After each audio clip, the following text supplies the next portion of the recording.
آپ کو معلوم ہے کہ ماہ ربیع الاول کا آغاز ہو چکا ہے،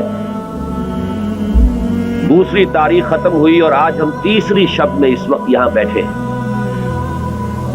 یہ ماہ مبارک حضور صلی اللہ علیہ وسلم کی سیرت مطہرہ سے ایک بڑا گہرا تعلق رکھتا ہے۔ حضور کی ولادت باسعادت بھی اسی ماہ مبارک میں ہوئی، اگرچہ تاریخ کے بارے میں اختلاف ہے۔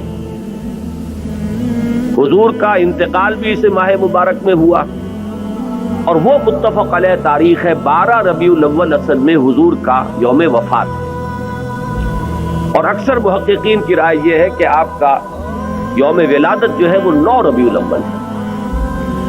یہی وجہ ہے کہ مجھے یاد ہے کہ ہمارے بچپن میں اس دن کو جو لوگ کچھ تھوڑا بہت مناتے بھی تھے تو 12 وفات کے نام سے در حقیقت یہ نام یاد کیا جاتا تھا۔ حضور صلی اللہ علیہ وسلم کی وفات کا دن ہے، کچھ کھانا پکا کر کچھ غریبوں کو مساکین کو کھلانا، یہ در حقیقت چیز تھی کہ جو اب ہوتے ہوتے اس نے بہت ہی ایک دوسری صورت اختیار کر لی ہے۔ اب یہ ایک جشن بن گیا ہے اور ایک عید کا سا سما، بلکہ واقعہ یہ ہے کہ جو اصل 2 عیدیں ہیں وہ کہیں پیچھے چلی گئی ہیں، اور یہ جو 2 عیدیں ہم نے ایجاد کی ہیں، ایک عید میلاد النبی اور ایک عید استقلال، اگر ہم جائزہ لیں تو شاید یہ 2 جو ہے یہ زیادہ فور گراؤنڈ میں آ چکی ہیں۔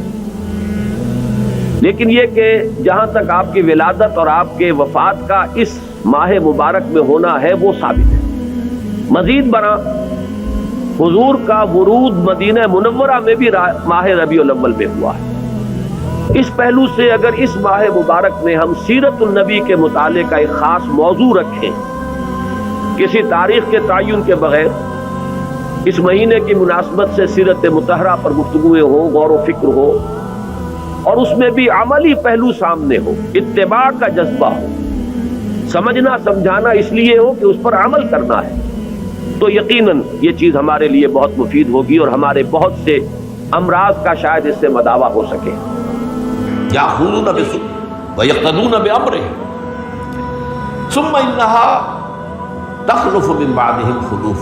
پھر ہمیشہ یہ ہوتا ہے، ہر نبی کا جاننے والوں میں، پہچاننے والوں میں، ماننے والوں میں ہوا ہے، امت محمد بھی مستثنیٰ نہیں ہے۔ یقولون ما لا یفعلون ویفعلون ما لا یؤمرون۔ یہاں نوٹ کیجئے کہ وہ کہتے وہ تھے جو کرتے نہیں تھے، اور کرتے وہ تھے جس کا حکم نہیں۔ عید میلاد النبی کیا حضور کا حکم ہے؟ کیا اس کا کوئی ثبوت صحابہ سے ہے؟ کیا ہم صحابہ کے مقابلے میں حضور سے زیادہ محبت کرتے ہیں؟ لیکن تھا کہ وہ اپنے ما لا یؤمرون، جس چیز کا حکم ہوا نہیں اس پر عمل ہو رہا۔ یہ ہے در حقیقت رسم پرستی، اور رسم کے اندر پھر اضافہ ہوتے چلا جانا، اس پر ردے پر چڑھتے چلے جانا جو ہے، یہ دوسرا سبب ہے۔ اور اس کا ایک نتیجہ جو نکلتا ہے وہ اسی پر بات ختم کروں گا، اگرچہ ایک اور حدیث جو ہے اس موضوع پر بہت اہم ہے۔ نتیجہ کیا نکلتا ہے؟ جہاں بدعت آئے گی سنت رخصت ہو جائے گی۔